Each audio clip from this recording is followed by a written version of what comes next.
Bonjour Gaëtan Dussaucet. Bonjour. Après la France, c'est le Canada qui annonce son intention de reconnaître un État palestinien. C'est le signe qu'Emmanuel Macron réussit à faire bouger les lignes. Non, en réalité, je ne crois pas. On sait très bien qu'il y a un certain nombre de démocraties internationales qui, aujourd'hui, ont un avis que nous ne partageons pas, considérant l'avenir de l'État palestinien. Vous savez qu'au Rassemblement national, nous avons toujours considéré qu'il fallait à la fois trouver des accords et trouver des voies de négociation pour Vous permettre... êtes pour la solution à deux États? Nous sommes pour la solution à deux États, justement. Le Rassemblement national a toujours été, par la voix de Marine Le Pen, attaché à ce qu'on puisse garantir la souveraineté pour l'État palestinien, mais aussi et surtout qu'on garantisse la sécurité pour l'État d'Israël et pour ses compatriotes. Or, en réalité, aujourd'hui, le calendrier n'est pas bon.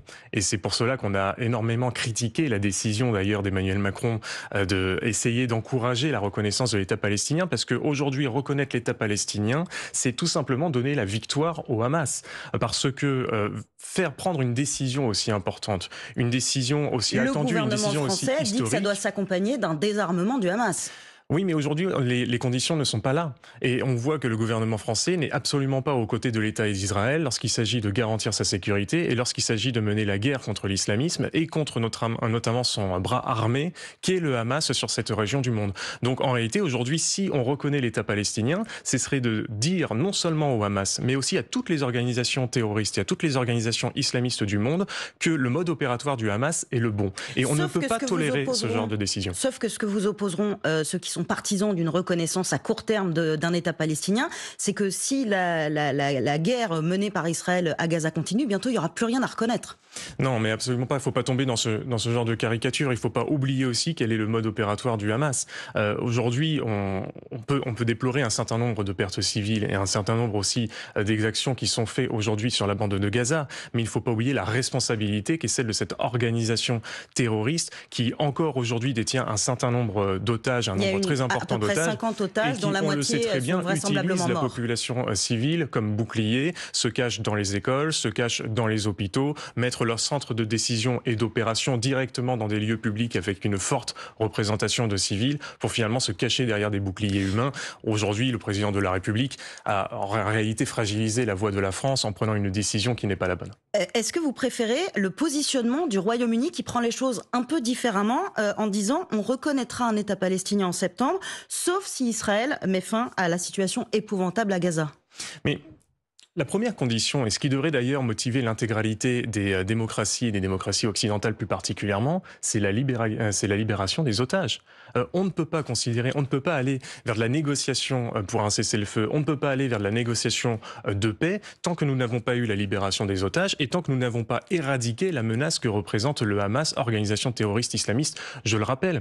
Et dans ce sens, ça devrait être la seule motivation et le seul objectif de toutes nos négociations à l'échelle internationale. La France va larguer 40 tonnes d'aide humanitaire sur la bande de Gaza à partir de demain. Est-ce que ça, c'est quelque chose que vous soutenez comme initiative de la France? Bien sûr, à partir du moment où on peut aussi s'assurer que ces biens qui sont mis à disposition et que ces biens humanitaires aillent bien aux civils palestiniens et qu'ils aillent bien aux civils de Gaza. Il ne faut pas que cela soit détourné à d'autres fins, il ne faut pas qu'il soit retenu notamment par les terroristes du Hamas. Vous savez, au Rassemblement national, nous avons toujours considéré que... Il y a une situation humanitaire catastrophique avec une famine qui menace. Si l'État d'Israël aujourd'hui est dans son légitime droit à vouloir éradiquer non pas une simple organisation terroriste, mais une organisation qui vise à la destruction de l'État d'Israël, qui vise à la disparition de l'État d'Israël, il faut évidemment que cette riposte se fasse dans un souci humanitaire et que l'on puisse préserver également le destin et la survie du peuple gazaoui.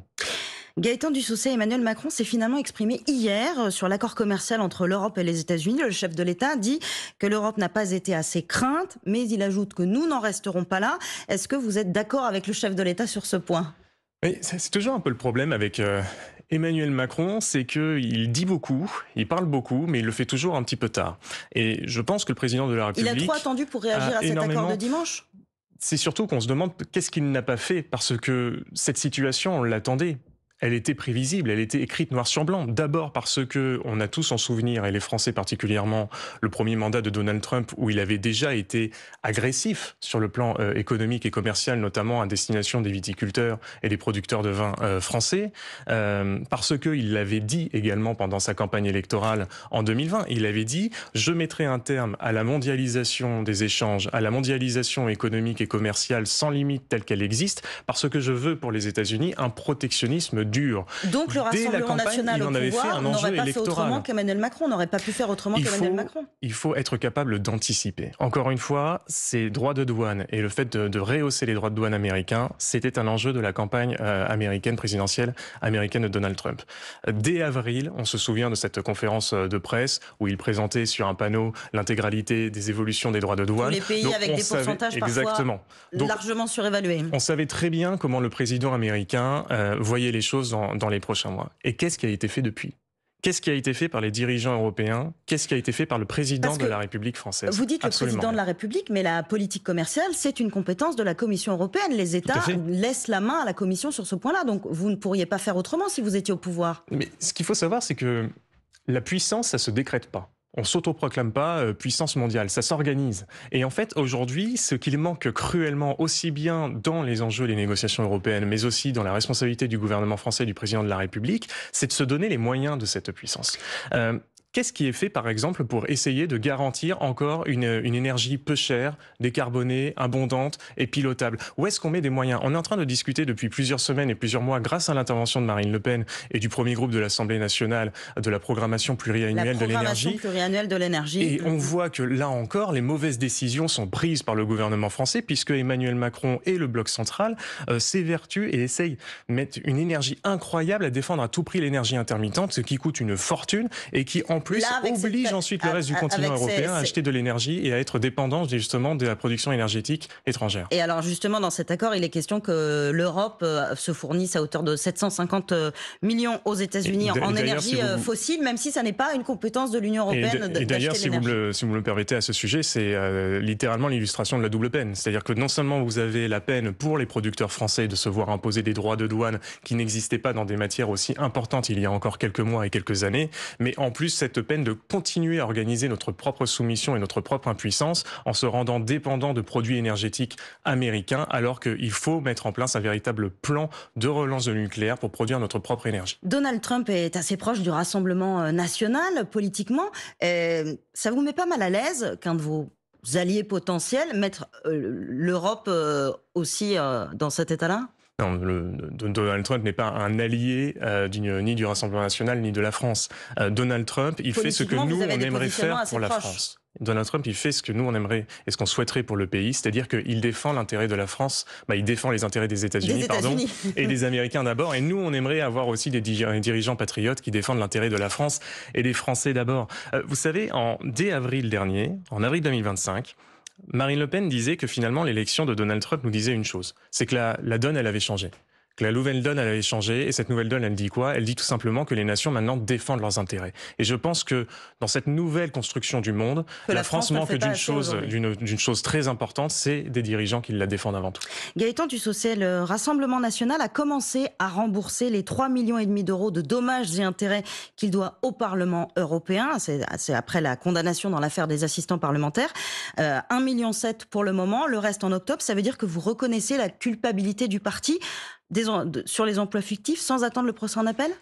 Absolument pas. Vous savez pertinemment que nous plaidons notre innocence et que nous gardons, parce que nous faisons appel de cette décision, nous gardons notre présomption d'innocence. Mais pourtant, vous savez que cette amende, pas parce qu'elle est exécutée de façon provisoire. C'est-à-dire que dans le jugement qui a été rendu, il n'y a pas eu seulement la volonté de tuer politiquement Marine Le Pen en l'empêchant de se présenter à l'élection présidentielle, mais il y a eu aussi la volonté d'assécher les finances du premier parti de France et du premier parti d'opposition et de le pénaliser financièrement. Ça va vous poser des problèmes pour financer les prochaines campagnes? Il y a des municipales l'année prochaine et une présidentielle qui approche. Évidemment que ça apporte un coût qui n'est pas indolore. Vous savez pertinemment que lorsque vous demandez à un parti de payer une amende de plusieurs millions d'euros, ça a forcément un coût important sur son train de vie, sur sa capacité à financer nos propres campagnes électorales. Vous savez qu'en plus, en la matière, le Rassemblement national souffre d'une véritable discrimination bancaire, puisque puisque à notre parti politique, l'intégralité des banques françaises se refusent de nous prêter de l'argent pour qu'on puisse financer nos campagnes. Ce qui fait que nous sommes obligés d'avoir recours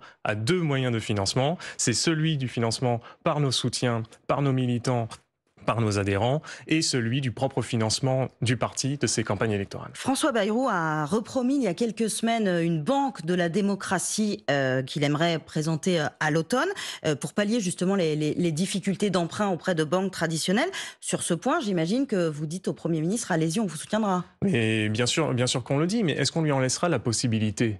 Toute la question est là, parce que cette proposition, elle date de 2017. Ça fait donc 8 ans qu'en réalité, les macronistes qui sont au pouvoir dans notre pays avaient la possibilité de répondre à cette impasse démocratique et de revitaliser la vie démocratique en mettant en place cette banque de la démocratie qui permettra, pas seulement au Rassemblement national d'ailleurs, mais à l'intégralité des partis politiques et des candidats qui souhaitent se présenter, d'avoir accès à un financement des campagnes électorales qui coûte, on le sait, très cher dans notre pays. Vous dites que le Premier ministre fait 8 ans. N'aura pas forcément le temps de le faire avant le budget, donc avant une éventuelle censure ?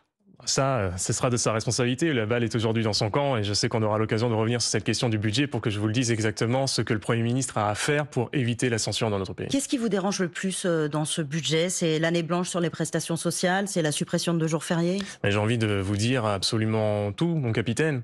En fait, le véritable problème de ce budget, si vous voulez, c'est que c'est à la fois un budget de punition et un budget de fainéant. Un budget de punition parce que, encore une fois, sur les 43 milliards d'euros et de recettes supplémentaires et d'économies qu'on cherche à faire, c'est plus de la moitié qui correspondent à des augmentations de taxes, des augmentations de cotisations, des augmentations d'impôts, des privations nouvelles pour les Français, notamment en doublant la franchise sur les médicaments. Donc on voit qu'encore une fois, on pénalise toujours. Mais les Français n'ont pas besoin d'être responsabilisés. En payant ces médicaments, en payant les peut-être Français 2 n'ont euros pas au besoin d'être pénalisés. Ceux qui font responsabiliser, ce sont ceux qui prennent les décisions politiques. Ce sont les gouvernements qui ont mis la France dans cette situation de déficit budgétaire. Et quand je vous dis que c'est un budget de fainéants, c'est justement parce que le gouvernement en face ne fait pas sa partie du boulot 44 pour milliards essayer. d'efforts, vous Mais estimez 44 que milliards c'est d'euros. fainéant ? Mais elles sont où les Personne ne l'a réformes jamais fait structurelles en France. Elles sont où les 44 réformes structurelles? Elles sont où les chasses au gaspillage dans la mauvaise dépense publique? Je pense au coût de l'immigration. Je pense à la contribution nette française au budget de l'Union européenne. Elle va être diminuée, la contribution nette à l'Union européenne. Ce n'est pas la contribution nette française qui diminue, c'est l'augmentation prévue qui diminue. Donc, dans tous les cas, elle va augmenter d'une année à une autre. Et nous, on considère que les Français, ils n'ont pas voté pour qu'on augmente notre contribution française au budget de l'Union européenne de plus de 5,6 milliards d'euros, comme le prévoit ce budget-ci. Donc, encore une fois, les Français, il faut qu'on les défende. Ils ont aujourd'hui un pouvoir d'achat qui est largement pénalisé avec l'augmentation du prix du timbre, l'augmentation encore des factures énergétiques du fait de la hausse de la TVA sur le gaz, l'électricité à partir de demain. Donc il faut évidemment qu'on mette en place un budget de justice sociale et de justice fiscale qui leur rendra du pouvoir d'achat. On marque une pause, Gaëtan Dussaucet. Il est 8h45, c'est l'heure du Fil Info avec Maureen Suignard. Donald Trump mêle diplomatie et économie. Le président américain affirme qu'il sera très difficile de trouver un accord commercial avec le Canada. En cause, cette déclaration du Premier ministre canadien qui entend reconnaître un État palestinien en septembre. Mark Carney affirme que son pays est depuis longtemps favorable à la solution à 2 États pour résoudre le conflit israélo-palestinien. Plus de 400 personnes attaquent en justice l'agglomération de Saint-Louis dans le Haut-Rhin et Veolia, le gestionnaire d'eau potable. Le taux de PFAS, de polluants éternels, est 4 fois supérieur aux normes. Les personnes dites sensibles ont l'interdiction de boire l'eau du robinet dans 11 communes du secteur depuis plusieurs mois maintenant. 3 départements en orange sur la carte météo des forêts pour des risques d'incendie aujourd'hui. L'Aude, les Bouches-du-Rhône et le Vaucluse. Plus au sud, l'Espagne et le Portugal font déjà face au feu. Des milliers de pompiers sont mobilisés pour tenter de contenir les flammes. Les Français en force aux mondiaux de natation. Nous allons suivre 3 finales aujourd'hui à partir de 13h23 sur France Info. 3 chances de médailles. Léon Marchand dans le 200 mètres 4 nages, le 100 mètres nage libre pour Maxime Grousset et Analia Pigré sur le 50 mètres d'eau. France Info. Le 8-30 France Info, Aurélie Herbemont. Nous sommes toujours avec Gaëtan Dussaucet, député des Vosges, porte-parole du Rassemblement national. Sur fond de présentation du budget, il y a un appel sur les réseaux sociaux à bloquer le pays le 10 septembre. Est-ce qu'au Rassemblement national, vous soutenez cette démarche ? Vous savez qu'au Rassemblement national, nous avons toujours considéré que, évidemment, le droit à la manifestation était très important, qu'il fallait le préserver dans tous les cas, et Là, on que, parle dès pas que, de les, manifestation. et que dès que les Français se saisissent de sujets politiques et se saisissent de débats parce qu'ils considèrent qu'ils n'ont pas été suffisamment entendus, c'est évidemment une bonne chose. Maintenant, nous ne nous associons pas nécessairement à des rassemblements. Nous pouvons les soutenir sur le fond sans forcément s'y associer Là, il physiquement. s'agirait d'arrêter de payer par carte bancaire, d'arrêter de travailler. Ce serait une mobilisation très différente d'une Ça fait peut-être manifestation. partie d'ailleurs des nouvelles méthodes et outils de la vie démocratique de notre pays. Et moi, je me satisfais à chaque fois que les Français se ressaisissent d'un débat et d'un sujet politique. Maintenant, il faut aussi entendre ce qu'ils disent. Ce qu'ils nous disent, c'est que les Français ne veulent plus payer pour l'incapacité et pour les défaillances de l'État et des gouvernements qui se sont succédés.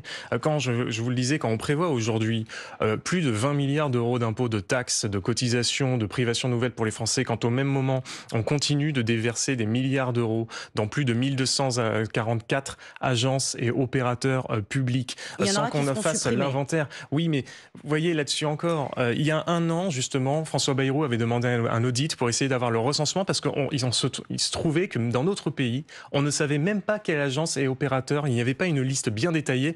Le Premier ministre a fait cette demande, on en a repéré 1244. Et aujourd'hui, il veut faire que quelques dizaines de millions d'euros, d'économies dessus. Dit qu'on ne peut économiser que 540 millions d'euros sur les agences, sauf à supprimer leur mission. Quand on vous entend, Gaëtan Dussaucet, on ne voit pas le chemin pour que vous ne censuriez pas François Bayrou. Mais pour cela, il faut d'abord qu'il y ait de la négociation et du dialogue. Et d'ailleurs, ce qu'on regrette, et c'est ce qu'a écrit notre présidente Marine Le Pen au Premier ministre François Bayrou dans une lettre qu'elle a rendue publique, ce qu'on regrette, c'est qu'il n'y ait pas eu de concertation quasiment immédiatement, ou du moins quelques jours après les annonces qui ont été faites par le Premier ministre sur les orientations budgétaires en juillet 2015. Il y en a eu juste avant, tout à fait. Il y en a eu juste avant, vous avez bien raison de le préciser, mais il n'y en a pas eu après. Parce qu'aujourd'hui, on n'est que à l'état d'orientation. Et ensuite, c'est du rôle des ministres de nous présenter un à un quelle est la concrétisation de ce budget et les décisions concrètes qui vont être prises. Et là-dessus, moi, on s'inquiète au Rassemblement national pour le coup, de voir qu'il y a même une grande hésitation de la part des ministres qui ne savent pas vraiment où aller, et on se retrouve dans un concours de l'épine de la mesure la plus injuste socialement et la plus injuste fiscalement. Il n'y a pas chez vous la tentation de laisser François Bayrou faire le sale boulot, entre guillemets, et d'essayer de rétablir un peu les comptes pour, si jamais vous arrivez au pouvoir en 2027, avoir une situation financière plus assainie ? Non mais qu'on raconte pas de salade. Faire un budget, c'est pas de dire oui à tout le monde et de chercher à faire plaisir à tout le monde. Faire un budget, c'est déjà de prendre en considération la situation financière, la situation économique dans laquelle est notre pays, du fait de la responsabilité et du bilan calamiteux en la matière du président de la République Emmanuel Macron et des gouvernements qui sont succédés depuis 2017. Et deux, c'est de rétablir un peu de justice sociale. Je vous parlais à nouveau de la question du pouvoir d'achat qui est primordiale, et de la justice fiscale, parce qu'aujourd'hui, on ponctionne toujours plus les travailleurs, on ponctionne toujours plus les petites et les moyennes entreprises, quand de l'autre côté, on ponctionne toujours moins ou les ultra-riches ou ceux qui se font de gros cadeaux, notamment sur les plus riches, les surdividendes ou sur les surachats d'actions. Donc, il y a un moment donné, quand on fait un budget, c'est pour impulser une vision dans notre pays. Et moi, ce que je regrette encore une fois... Et la vision, vous ne la voyez pas aujourd'hui ? Aujourd'hui, on ne voit pas la vision. Encore une fois, c'est un budget de fainéant. Le gouvernement ne fait rien. Il préfère aller faire ponctionner la France. Il préfère aller ponctionner la France du travail, la France qui a travaillé. Il préfère revenir sur l'abattement fiscal de 10% pour l'intégralité de nos retraités. Il préfère augmenter les franchises sur les médicaments, alors qu'au même moment, on continue de déverser 1,2 milliard d'euros dans l'aide médicale d'État, c'est-à-dire les soins gratuits réservés aux clandestins. Comprenez qu'il y a un moment donné, ça crée un sentiment d'injustice et de profonde ça protège colère. Aussi la population française d'éventuelles épidémies. Je me doutais en venant ici que je serais... entre guillemets, contesté sur les chiffres. Alors, je suis allé chercher un petit peu ailleurs que dans le programme du Rassemblement national en me disant que peut-être j'arriverai à vous convaincre là-dessus. Mais il y a un rapport de l'OCDE.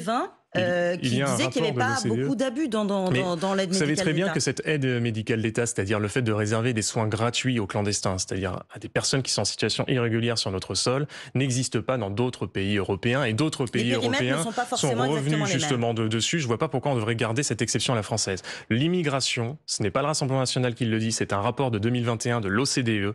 L'immigration, elle ne finance que 86% de ce qu'elle coûte en réalité à l'État. Ça veut dire que vous avez 14% 5% qui restent à la charge des Français aujourd'hui du fait de l'immigration. Gaëtan Dussaucé, un tout dernier mot. Le nombre de jours de vacances des députés suscite la polémique sur les réseaux sociaux. Qu'est-ce que vous faites, vous, de ces 45 jours entre les deux sessions parlementaires? C'est 45 jours de vacances? Non, c'est pas 45 jours de vacances. En réalité, c'est 45 jours pendant lesquels l'Assemblée nationale ne siège pas. Et donc, c'est des jours qui sont utilisés par les députés pour ou travailler des sujets de fond ou être également en circonscription à la rencontre des élus, des associations, de nos concitoyens qui ont besoin d'aide du député sur tel ou tel dossier.